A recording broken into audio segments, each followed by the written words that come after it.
Hello, सभी को मेरा नमस्कार। आज हम आप लोगों को ये टॉपिक दिया हुआ है सिंटैक्स ऑफ नाउन्स।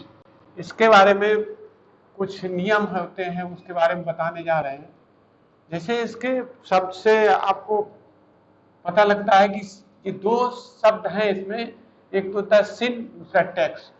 तो सिन प्लस टैक्सिस, ये दो शब्दों से ये मिलकर बना है। तो सिन ये ग्रीक भाषा का शब्द है। इन दोनों का अर्थ अलग अलग है। जैसे सिन का मतलब होता है टुगेदर, साथ साथ, और टैक्सिस का अर्थ होता है अरेंजिंग, यानी किसी चीज को, किसी वर्ड को क्रम से लगाना, क्रमबद्ध लगाना। तो ये अर्थ हुआ इसका। जैसे हम जब कोई वाक्य बनाते हैं तो वाक्य में जो जो शब्द होते हैं उनको व्यवस्थित रूप से सही जगह पर लगाना। तो जैसे हमारा पहला है ये सीनरी, नेक्स्ट है information, poetry, furniture, luggage, offspring और machinery, mischief, business, wedding, advice. ये इस प्रकार के नाउन्स हैं जिनका प्रयोग जो है प्लूरल में नहीं होता है। ना ही इससे पहले ए या एन का प्रयोग किया जाता है। ये दोनों का यूज नहीं होता है। नेक्स्ट है news, innings, mechanics, politics, mathematics, physics, economics और स्टैटिक्स। ये सभी नाउन्स का प्रयोग भी सिंगुलर नाउन्स में ही किया जाता है। ये बोलने से तो ऐसा लगता है कि ये प्लूरल है, लेकिन ये सिंगुलर नाउन में ही इनका प्रयोग होता है।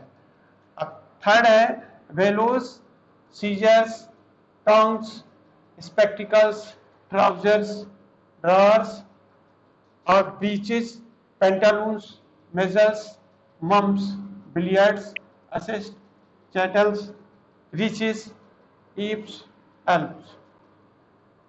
इन सभी का प्रयोग जो होता है केवल प्लूरल में ही किया जाता है।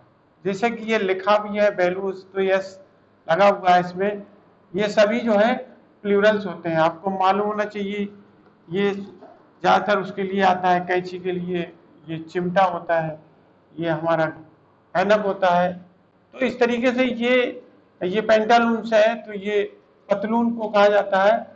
तो इस तरीके से ये सारे शब्द जो हैं वो केवल प्लूरल नाउन्स में ही इनका प्रयोग किया जाएगा। अब आता है next, sheep, deer, swine, cod, trout, salmon और डजन, हंड्रेड, थाउजेंड्स, पीस।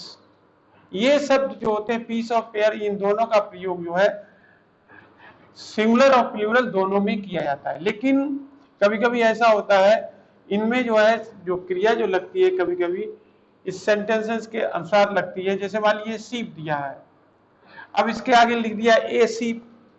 तो ए सीप का मतलब क्या हुआ है, एक सिंगुलर में आ गया ये।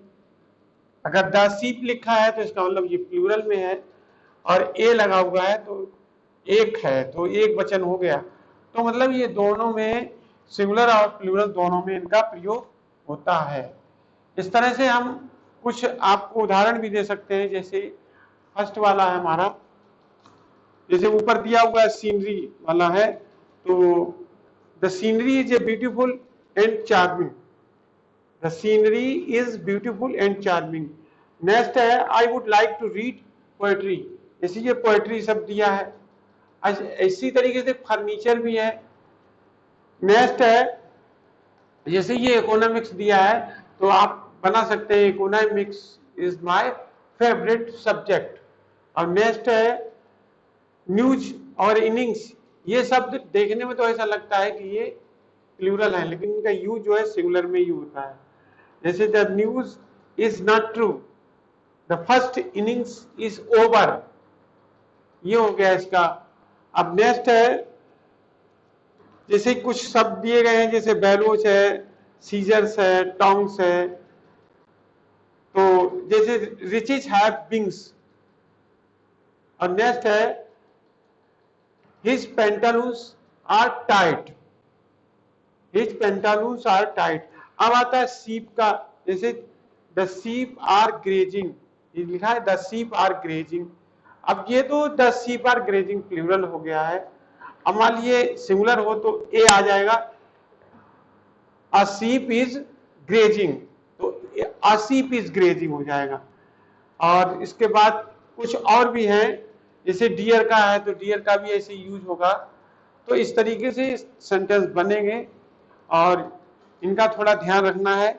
इसके अलावा भी अभी थोड़े और हैं इसमें, वो हम अगली बार बताएंगे। अभी आप इतने जो बताए हुए हैं इनको समझिए थोड़ा, और इसके बाद नेक्स्ट वीडियो में हम आगे के भी बताएंगे। Thank you.